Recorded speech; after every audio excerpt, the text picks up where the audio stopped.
कहा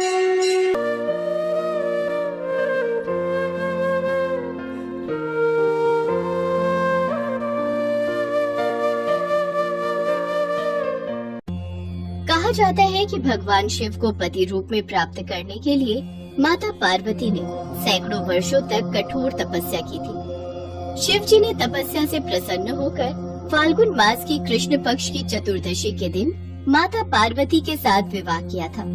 पौराणिक कथा के अनुसार तप के बाद एक वक्त ऐसा भी आया जब पार्वती जी को भगवान शिव से विवाह के पूर्व एक परीक्षा का सामना करना पड़ा था। जब माता पार्वती ने भगवान शिव को अपने पति के रूप में पाने के लिए सैकड़ों वर्षों तक कठोर तप किया, तो उनकी तपस्या को देखकर देवताओं ने शिव जी से देवी पार्वती की मनोकामना पूरी करने की प्रार्थना की। इसके बाद भोलेनाथ ने सप्त ऋषियों को पार्वती जी की परीक्षा लेने के लिए भेजा। इस परीक्षा के दौरान सप्त ऋषियों ने शिव जी के ढेरों अवगुणों को बताते हुए माता पार्वती से शिव जी से विवाह न करने के लिए कहा, लेकिन पार्वती जी अपने निर्णय से टस से मस नहीं हुई। इस पर स्वयं भोलेनाथ ने माता पार्वती की परीक्षा लेने का निर्णय लिया। माता पार्वती एक तालाब के किनारे तप कर रही थी, तभी उन्हें एक बालक के चिल्लाने की आवाज सुनाई दी। ये तो किसी बालक की पुकारने की आवाज है, लगता है कोई बालक संकट में है। आवाज तो नदी की दिशा से आ रही है। बालक की पुकार सुनकर पार्वती जी नदी किनारे पहुंची और उनका मन द्रवित हो गया। माता पार्वती ने देखा एक मगरमच्छ उस बच्चे को मुंह में दबाए पानी में खींच कर ले जा रहा है। इस बीच बालक ने माता पार्वती को देखकर कहा, मेरी न माँ है न पिता, न ही कोई मित्र है। हे माता, मेरी रक्षा करो, मुझे इस मगरमच्छ से बचाओ। ये मेरे प्राण ले लेगा, ये मुझे खा जाएगा। चिंता मत करो बालक, मैं तुम्हें कुछ नहीं होने दूंगी। हे ग्राम, इस बालक को छोड़ दो। दिन के छठे पहर जो मुझे मिलता है उसे आहार बनाना मेरा नियम है। इस बालक के प्राणों के बदले तुम जो चाहो मांग सकते हो। तो ठीक है, मैं इस बालक के प्राण नहीं लूंगा, मैं इसे छोड़ दूंगा अगर तुम मुझे अपने तप से प्राप्त वरदान का पुण्य फल दे दोगी, तो मैं इस बालक को इसी क्षण मुक्त कर दूंगा। ठीक है, मुझे स्वीकार है, पर तुम इस बालक को छोड़ दो। सोच लो, अगर एक बार तपस्या का फल मुझे मिल गया तो तुम्हारे हाथ कुछ नहीं लगेगा। इतने वर्षों की तपस्या व्यर्थ जाएगी। फिर तुम जिस कार्य हेतु ये तपस्या कर रही हो वो कार्य पूर्ण नहीं हो पाएगा। कोई बात नहीं, मुझे मेरी तपस्या का फल ना मिले, पर मैं इस बालक के प्राण जाते हुए नहीं देख सकती। तुम इस बालक के प्राण छोड़ दो, बदले में मैं अपनी तपस्या का फल देने को तैयार हूँ। अपने तप का फल दान करने के बाद माता पार्वती ने बालक को बचा लिया। तभी मगरमच्छ की जगह भगवान शिव वहाँ प्रकट होते हैं। माता पार्वती उन्हें देखकर दंग रह जाती है। देवी पार्वती, मैं तुम्हारी परीक्षा ले रहा था, तुम मेरी परीक्षा में सफल हुई हो। वास्तव में मगरमच्छ और बालक दोनों मेरी ही माया का प्रभाव थे। मैं मगरमच्छ के रूप में तुम्हारी परीक्षा ले रहा था कि तुम्हारा चित्त प्राणी मात्र में अपने सुख दुख का अनुभव करता है या नहीं। तुम्हारी परीक्षा लेने के लिए ही मैंने ये लीला रचाई थी। मैंने देखा तुम इस बालक की रक्षा के लिए अपना बरसों का तप का फल भी देने को तैयार हो गई। मैं तुमसे अत्यधिक प्रसन्न हूँ। मांगो पार्वती, तुम्हें क्या चाहिए? महादेव, मैं तो वर्षों से तपस्या आपको पाने के लिए कर रही हूँ। मैं चाहती हूँ आप मुझसे विवाह कर लें और मुझे अपनी अर्धांगिनी बना लें। मुझे मेरी इस तपस्या का यही फल चाहिए कि आप मुझे अपनी पत्नी के रूप में स्वीकार करें। तथास्तु, मैं तुम्हें तुम्हारी तपस्या का फल दूंगा। मैं अति शीघ्र तुमसे विवाह हेतु आऊंगा और तुम्हारे साथ विवाह करूंगा। जाओ पार्वती, महल में वापस लौट जाओ। तुम्हारे माता पिता महल में तुम्हारी प्रतीक्षा कर रहे हैं। वे भी तुम्हारे लिए बहुत चिंतित हैं। जो आज्ञा महादेव, मैं आपकी प्रतीक्षा करूंगी। इसके पश्चात माता पार्वती वापस महल लौट आती हैं और फिर कुछ समय के पश्चात खूब धूमधाम से सभी रस्मों के साथ शिव पार्वती विवाह संपन्न होता है। एक समय की बात है, भानुपुर नामक गांव में शंभू नाम का एक किसान रहता था। शंभू भगवान शिव का बहुत बड़ा भक्त था।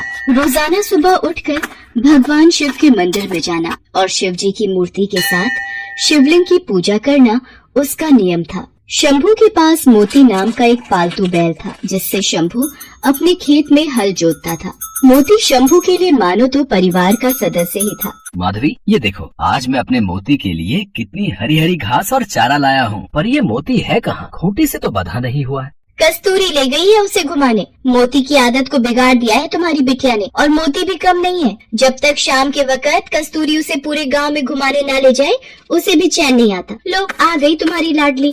बापू, मोती को बहुत जोरों की भूख लगी है, आप क्या लाए हो?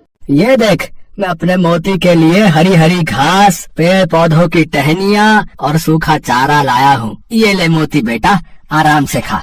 मोती चारा खाकर कितना खुश हो रहा है माँ बापू। मेरा बच्चा, मेरा मोती, ये तो हम सब की जान है। मोती बैल शंभू और उसके परिवार का लाडला था। मोती खेतों को जोतने में शंभू की बहुत सहायता करता था। लगभग सारा काम खेतों का शंभू मोती की सहायता से निपटा लेता था। कुछ गांव के लोग शंभू की सफलता से जलते थे, जिनमें से एक था हरिया, जो शंभू से बहुत ईर्ष्या करता था। ऐसे ही एक दिन,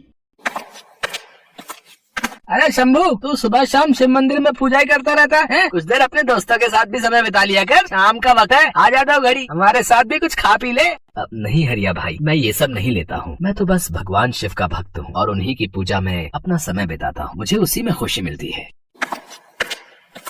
हरिया भाई, मैं देख रहा हूँ शंभू तुम्हारा अपमान कुछ ज्यादा ही करने लगा है। हाँ, तुम उसे 2 घड़ी अपने पास बैठने के लिए कहते हो और वो तुम्हें साफ लफ्जों में मना करके हमेशा चला जाता है। तुम क्यों उसे बार बार कहकर अपनी इज्जत गिरवाते हो भाई? हैं?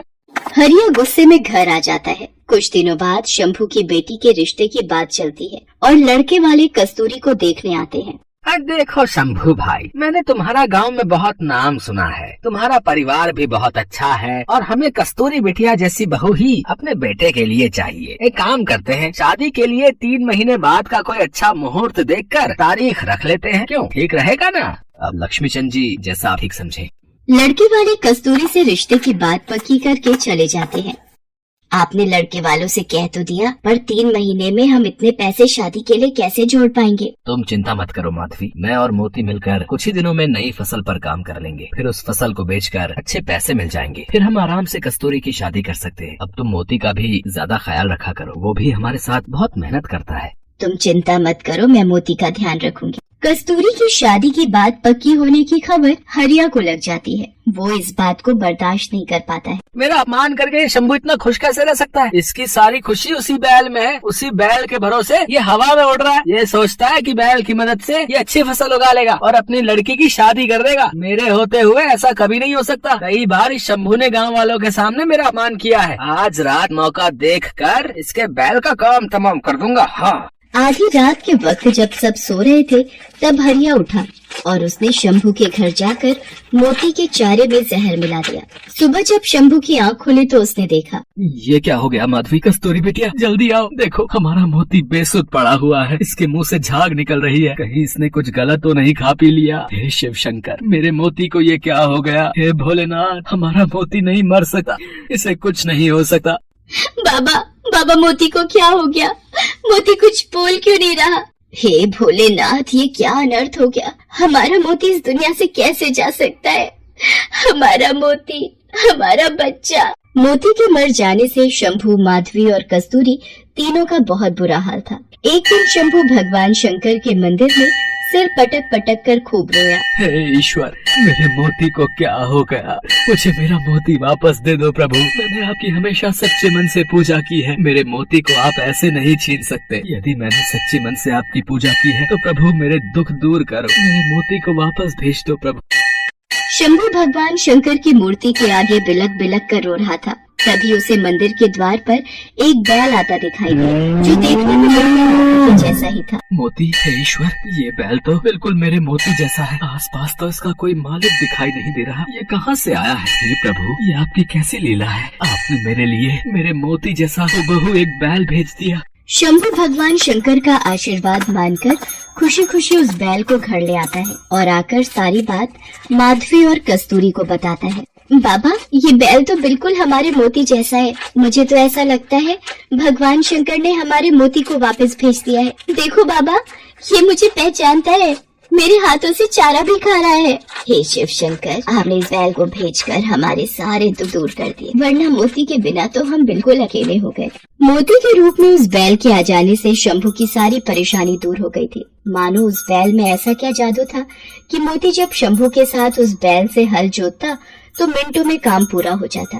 कुछ ही दिनों में शंभू के खेत फसल से लहराने लगे। फसल पककर तैयार हो गई। शंभू ने उसे अच्छे दामों में बाजार में बेच भी दिया। कस्तूरी की शादी के दिन नजदीक आ रहे थे। शंभू उस बैल की मदद से खेत पर बहुत जल्दी काम करने लगा था। ये बात जब हरिया को पता चली तो उसने दोबारा अपनी चाल चलने की सोची। इस शंभू की तो खुशी का ठिकाना ही नहीं है। बड़े जोर शोर से अपनी बेटी की शादी की तैयारियां कर रहा है। इसके पास दूसरा बैल जब से आया है तब से ये ज्यादा खुश दिखाई दे रहा है। मुझे इसके दूसरे बैल को भी मारना होगा। सब सो चुके हैं। जल्दी से इस बैल के चारे में जहर मिला देता हूँ। ये भी मोती के पास ऊपर पहुँच जाएगा। हरिया जैसे ही उस बैल के पास जाता है, बैल मानो किसी जादुई शक्ति से अपनी रस्सी खोल लेता है और हरिया के पीछे भागने लगता है। हरिया चिल्लाता है, कोई बचाओ, बचाओ, मुझे ये बैल मार देगा, मुझे मार देगा, मुझे माफ कर दो, मुझे माफ कर दो, ऐसी गलती दोबारा नहीं करूँगा। मोती बेटा रुक जाओ, हरिया के पीछे मत भागो। शंभू भाई, मुझसे गलती हो गई। मैंने ही तुम्हारे पहले बैल को जहर देकर मारा था। मैं इसे भी जहर देकर मारने वाला था, पर पता नहीं ये बैल कोई जादुई बैल है। इसने अपनी रस्सियाँ खोल ली और मेरे पीछे भाग पड़ा। इससे कहो मुझे माफ कर दे। मैं आज के बाद कभी भी किसी के साथ गलत नहीं करूँगा। जैसे ही हरिया अपनी गलती मानता है, वो बैल शांत हो जाता है और वापस शंभू के पास लौट आता है। गांव के लोगों की सलाह पर हरिया को उस गांव से निकाल दिया जाता है। हरिया को उसके किए की सजा मिल जाती है। शंभू धूमधाम से अपनी बेटी कस्तूरी की शादी करता है। शंभू और माधवी उस बैल को भगवान शंकर का आशीर्वाद मानकर उसके साथ खुशी खुशी रहने लगते हैं।